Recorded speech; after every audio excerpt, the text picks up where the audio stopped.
Ladies and gentlemen, imagine, if you will, standing before a great and noble fire.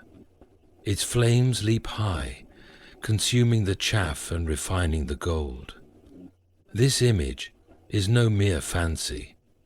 It is a reflection of the journey every soul must undertake, the final test from God. This test is not arbitrary. It is not a cruel gauntlet meant to crush us. No, it is a divine refining, a preparation for something far greater than we can imagine. When gold passes through fire, it is not destroyed, but purified. So too are we. In this ultimate trial, God seeks to strip away all that is false, selfish, and fleeting, revealing the essence of who we are. We often tremble at the prospect of suffering, for it feels unnatural, unfair even. But have we considered that our perspective is limited?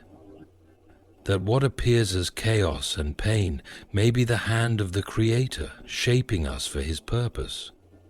God's tests are not given to humiliate, but to elevate, to remind us of our dependency on Him and our potential in His plan. Experience proves that the 1000th day is held to be the festival of higher ideals, and that life, in these moments of trial, faith becomes our anchor. The winds may howl and the waves may rage, but faith whispers, "Hold fast." Faith does not require us to understand the test fully, but to trust the one who administers it. For He is good, even when the world feels cruel. He is wise, even when we are confounded. Every test is a choice. Will we cling to our fears, our comforts, our pride? Or will we surrender to His will, even when it costs us dearly? This is the essence of the final test. To choose Him above all else, not out of compulsion, but out of love. But let us not forget, we are not left alone in this refining fire. God's grace is present, offering strength to the weak, comfort to the weary, and light to those lost in darkness.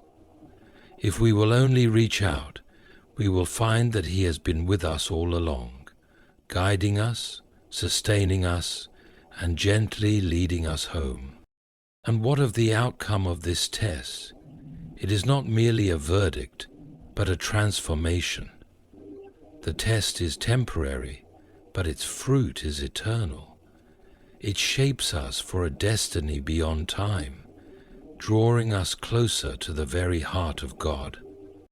So, when the final test comes, do not despair. Do not shrink back. Instead, step forward with faith, with courage, and with the assurance that the one who tests is also the one who loves, redeems, and saves.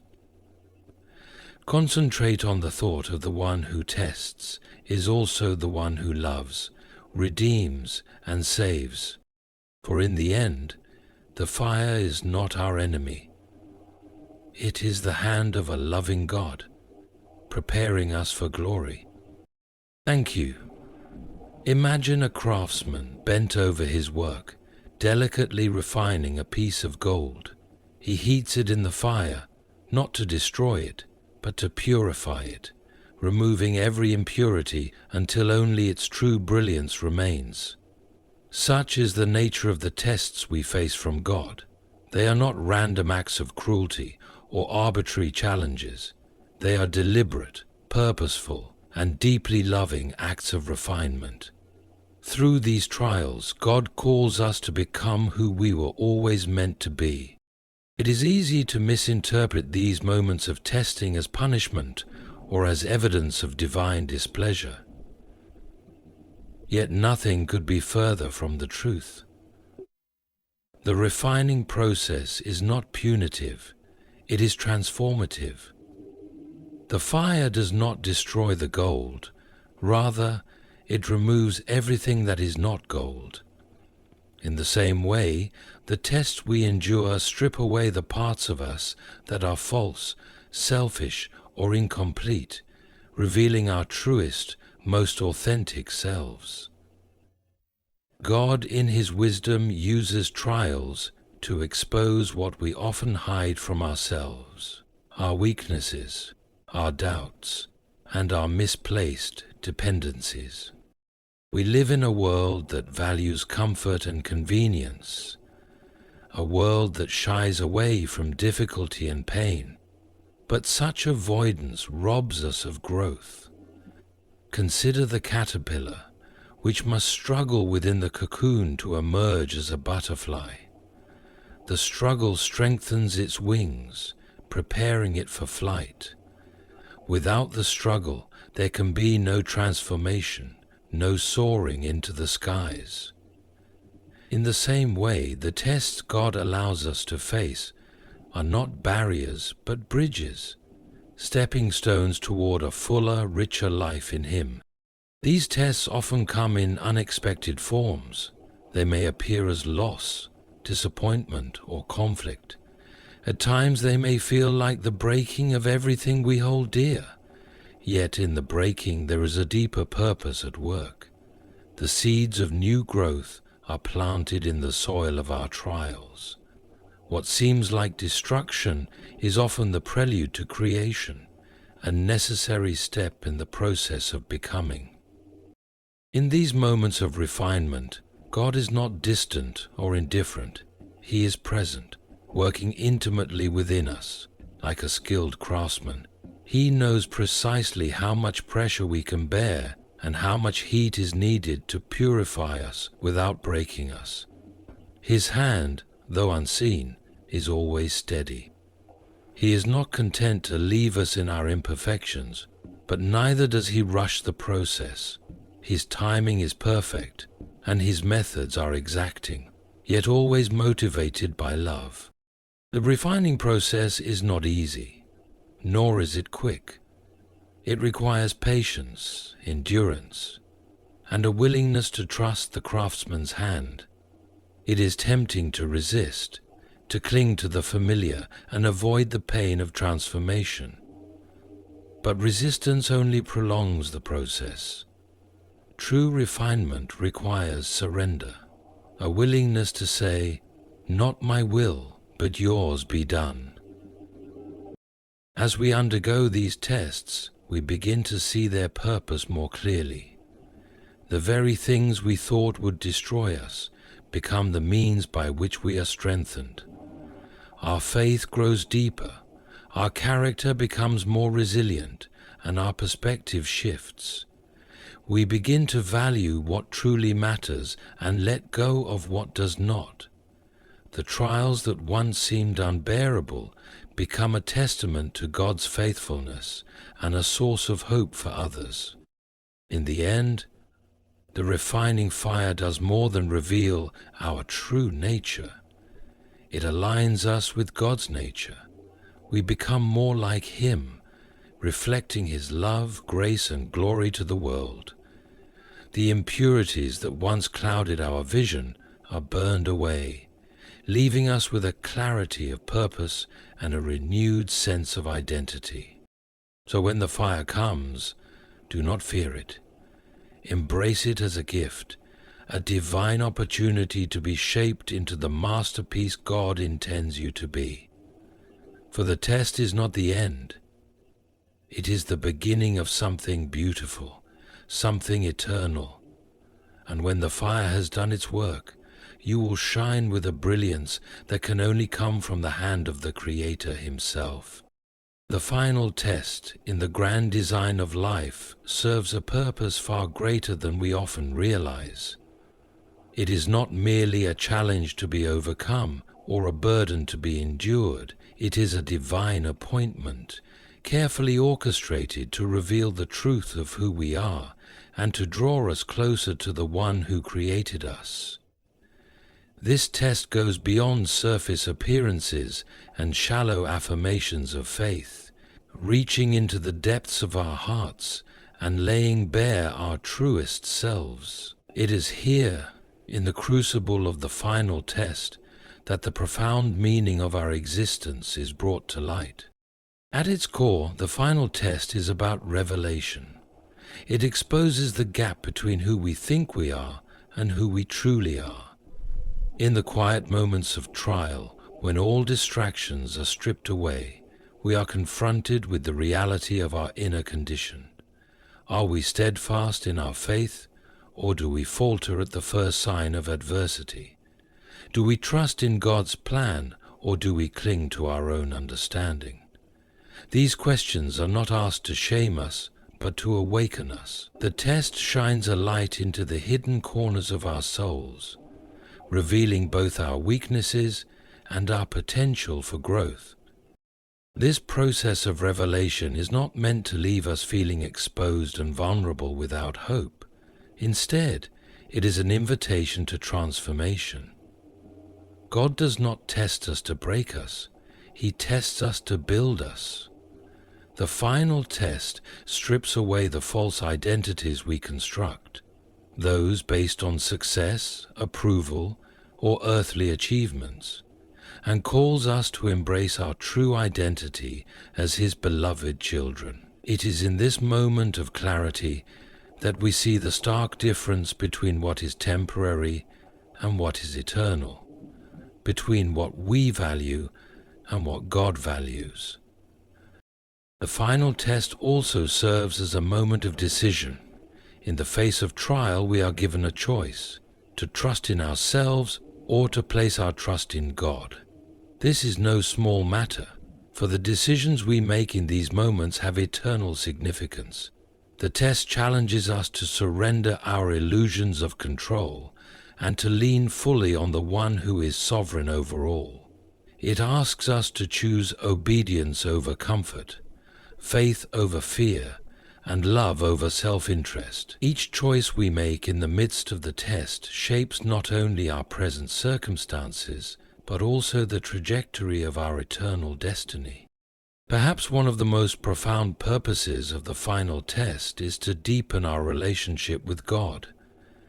In the intensity of the trial, we are reminded of our dependency on Him. It is often in our moments of greatest weakness that we experience the depth of His strength. The final test strips away the distractions and noise of the world, creating a sacred space where we can hear His voice more clearly.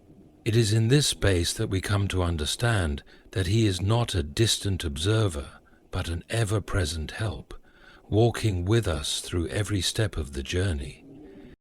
To grasp the concept of divine perspective is to step beyond the confines of human understanding and to glimpse the eternal wisdom of God.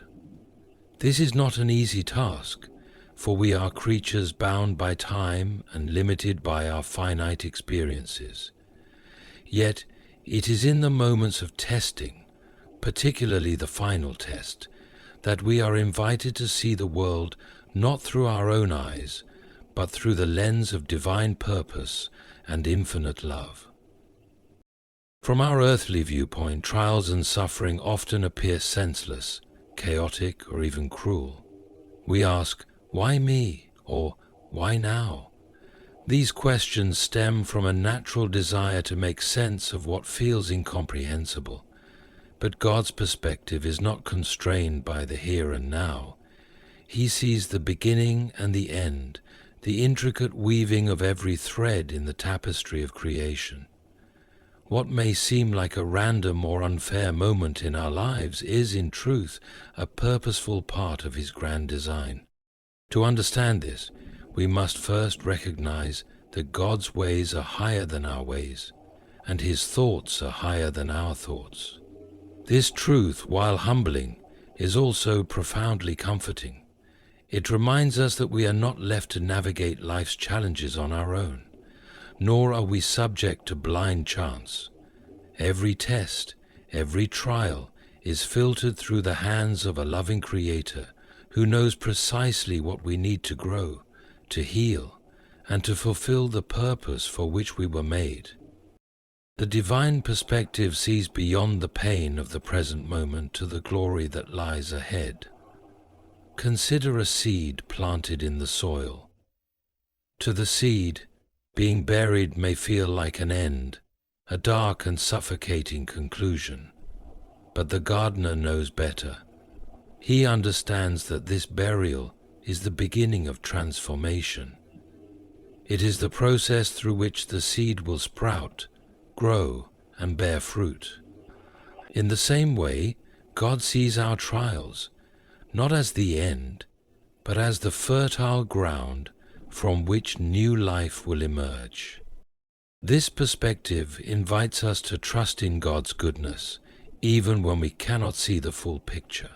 It challenges us to let go of our need for immediate answers and to rest in the assurance that He is working all things together for good. Trusting in God's perspective does not mean denying the reality of our pain or pretending that trials are easy. Instead, it means acknowledging that there is a purpose beyond what we can see, and that our suffering is not in vain. Another aspect of the divine perspective is the understanding that trials are opportunities for spiritual growth and deeper communion with God. In our struggles, we are drawn closer to Him. Our dependence on His strength becomes more apparent, and our faith is refined like gold in the fire. The divine perspective sees our trials not as punishment, but as preparation, shaping us into vessels capable of carrying His glory. This perspective also reminds us of the interconnectedness of our lives. What we endure is never just about us. Our trials often have ripple effects, touching the lives of others in ways we may never fully realize. Through our faithfulness in the midst of testing, we become testimonies of God's grace and power. Our endurance encourages others to persevere, and our stories of redemption bring hope to those who are struggling. How many times does it happen? Ultimately, the divine perspective places every test within the framework of eternity. While our earthly lives are temporary, the lessons we learn, the character we develop, and the faith we cultivate have eternal significance.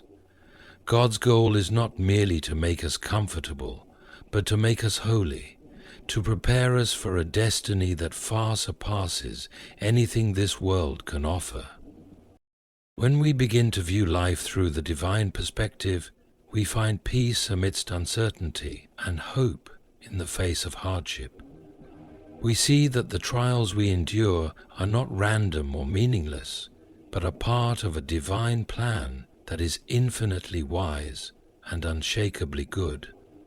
Through this lens, we can face even the final test with confidence, knowing that the one who sees the whole picture is guiding us.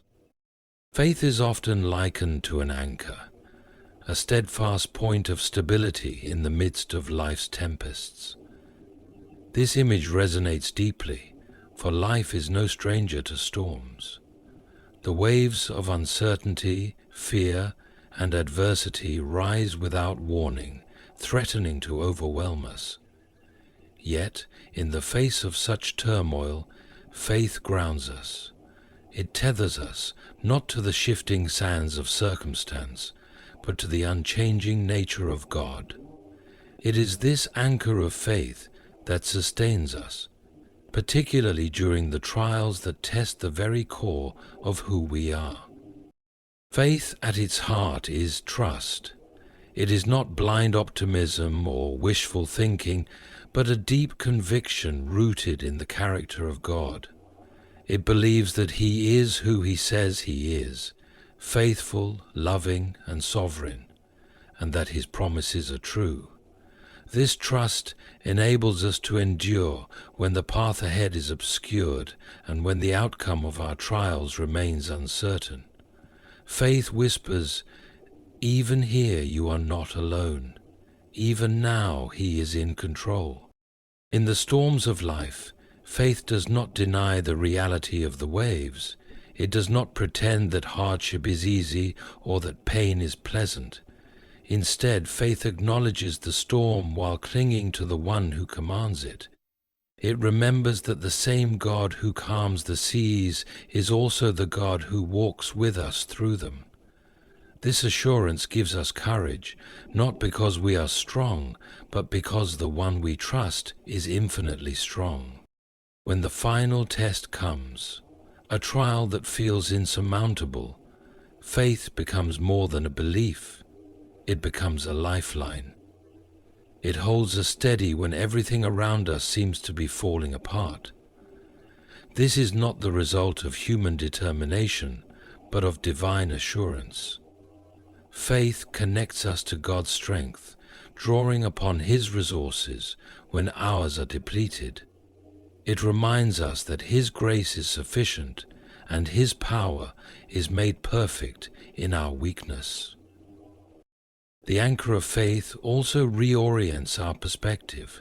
In the midst of trials, it is easy to become consumed by what is immediate and visible, the storm, the struggle, the uncertainty. But faith lifts our eyes beyond the present moment to the eternal. It reminds us that our lives are part of a much greater story, one written by a loving and purposeful Creator. This eternal perspective does not minimize our suffering, but places it within the context of God's redemptive plan. It assures us that our trials, though painful, are not pointless. They are shaping us, refining us, and preparing us for a glory that far outweighs them all. Faith as an anchor also provides hope. Hope is not merely a fleeting feeling or a vague desire for better days. It is a confident expectation rooted in God's promises. It declares that the storm will not last forever, that the final test is not the final word. Hope gives us strength to endure and perseverance to press on, knowing that God is faithful to complete the work He has begun in us. Moreover, faith anchors us in community. While it is deeply personal, faith is never meant to be solitary. In times of testing, the faith of others often becomes a source of strength. Their prayers, encouragement, and reminders of God's faithfulness help to steady us when we feel adrift. Likewise, our faith becomes a testimony to others, demonstrating the power and presence of God even in the midst of trials. This mutual strengthening is part of God's design, reminding us that we are not alone in our journey. The anchor of faith does not eliminate the storm, but it ensures that we are not swept away by it. It holds us firm, rooted in the truth of who God is and what He has promised. When the winds howl and the waves crash, faith enables us to stand, not because we are unshakable, but because the one in whom we trust is unshakable. And in the end, as the storm passes and the waters grow still, we find that our faith has not only sustained us, but has grown stronger. The anchor holds, and so do we. Grace is perhaps most vividly experienced in the midst of trials. It is in our moments of greatest weakness, when the weight of life feels unbearable, that God's grace shines brightest. Trials have a way of stripping us of our illusions of self-sufficiency, bringing us to the end of our own strength. Yet, it is here, in the depths of our struggle, that grace meets us, not as a distant concept, but as a tangible, life-sustaining reality. Grace in trials does not mean the absence of hardship. It does not shield us from pain, disappointment, or loss. Rather, grace sustains us through the storm, giving us strength when we feel we have none left. It is the quiet assurance that we are not alone, that the God who allows the trial is the same God who walks with us through it. This sustaining grace reminds us that our struggles, while real and difficult, are not the final word. One of the most remarkable aspects of grace is its sufficiency. The Apostle Paul, in his own trials, was reminded of this truth when he prayed for relief from his thorn in the flesh. God's response was simple yet profound. "My grace is sufficient for you, for my power is made perfect in weakness." This declaration speaks to the heart of grace in trials. It is not about removing the burden, but about providing the strength to carry it. God's grace fills the gap between our weakness and His strength, enabling us to endure and even grow through the challenges we face. In trials, grace also brings perspective. It shifts our focus from the pain of the moment to the greater purpose behind it. While we may not always understand why we are being tested, grace allows us to trust in the wisdom and goodness of God. It reminds us that our trials are not meaningless, but are part of a larger, redemptive plan. Grace opens our eyes to see that what feels like breaking may actually be a form of shaping, molding us into vessels better equipped to reflect God's glory. Grace does not merely sustain us, it transforms us. Through trials, grace softens hearts that might otherwise grow hard. It teaches us compassion as we realize our shared humanity and dependence on God. It humbles us, stripping away pride and self-reliance, and draws us closer to the one who is the source of all strength. Trials refined by grace often leave us more empathetic, more patient, and more willing to extend grace to others. Furthermore, grace provides a profound sense of hope. It anchors us in the promise that our suffering is temporary and that God is working all things together for good. This hope is not a vague wish, but a confident expectation rooted in the unchanging character of God. It assures us that the trials we endure are preparing us for something far greater than we can imagine, both in this life and in eternity. Importantly, grace in trials is not earned or deserved. It is a gift, freely given by a loving God who knows our needs before we do. This unmerited favor is a reminder of God's unwavering commitment to His children. No matter how far we fall or how weak we feel, His grace is always sufficient, always present, and always enough. As we journey through trials, grace invites us to respond not with despair, but with trust. It calls us to lean into God's presence, to rely on His strength, and to believe that He is faithful. Through grace, our trials are transformed from mere hardships into opportunities for growth, intimacy with God, and the deepening of our faith. In the end, it is grace that carries us through. It does not promise a life free of trials, but offers the assurance that we will never face them alone. Grace turns our darkest moments into testimonies of God's love, power, and faithfulness, reminding us that even in the midst of trials, we are held securely in His hands. Choice lies at the very heart of human existence. It is one of the greatest gifts God has given us, a reflection of His image within us. To choose is to exercise a measure of freedom, to determine a course of action, and to take responsibility for its consequences. This power is magnified in the context of the trials and tests we face in life, especially in the final test.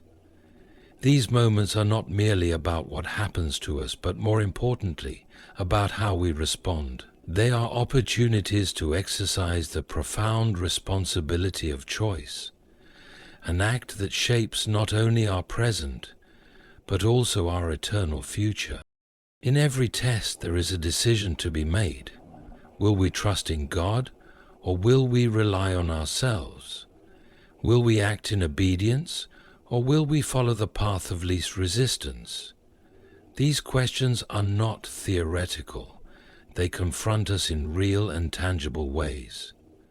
When faced with loss, disappointment, or uncertainty, the choices we make reveal the true state of our hearts. They show what we value, where we place our trust, and who we believe God to be. The role of choice is central because it reflects the fundamental nature of our relations with God. He does not force our allegiance or coerce our obedience. Instead, He invites us to choose Him freely. This freedom is both a privilege and a responsibility. It means that our actions are not dictated by circumstance alone, but by the decisions we make in response to those circumstances. In this way, every test becomes an opportunity to affirm our faith, to demonstrate our love for God, and to grow in character. An eternal perspective transforms the way we view life, trials, and the very purpose of our existence. It is the ability to see beyond the immediate and temporary, to lift our eyes from the pressing concerns of the moment and focus on the grand, unchanging truths of eternity. This perspective does not diminish the reality of our struggles, but places them within the context of a greater divine story. When we live with an eternal mindset, we are no longer bound by the limitations of time and circumstance. Instead, we are anchored in the hope and purpose that God has set before us.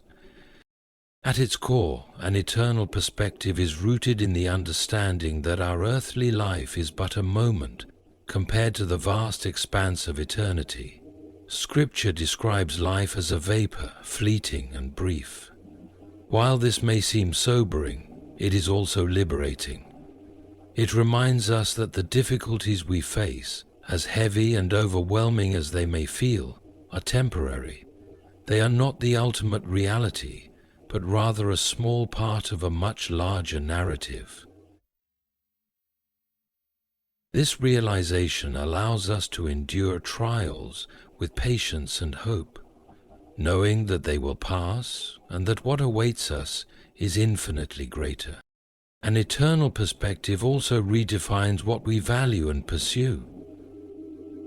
When our focus is fixed on the here and now, we are often consumed by the pursuit of comfort, success, and material gain.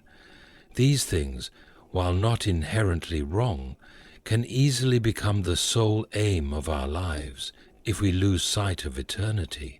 An eternal mindset shifts our priorities, urging us to invest in what truly matters: our relationship with God, the love we show to others, and the legacy of faith we leave behind. It reminds us that the treasures of this world will fade, but the treasures we store up in heaven will endure forever. This perspective is particularly vital in times of testing and suffering.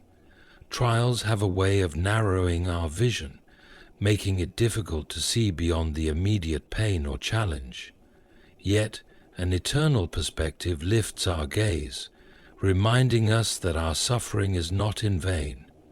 It is producing something of eternal value: a deeper faith, a stronger character, and a closer relationship with God. As the Apostle Paul wrote, "For our light and momentary troubles are achieving for us an eternal glory that far outweighs them all." This truth does not invalidate the reality of our pain, but places it within the context of God's redemptive plan.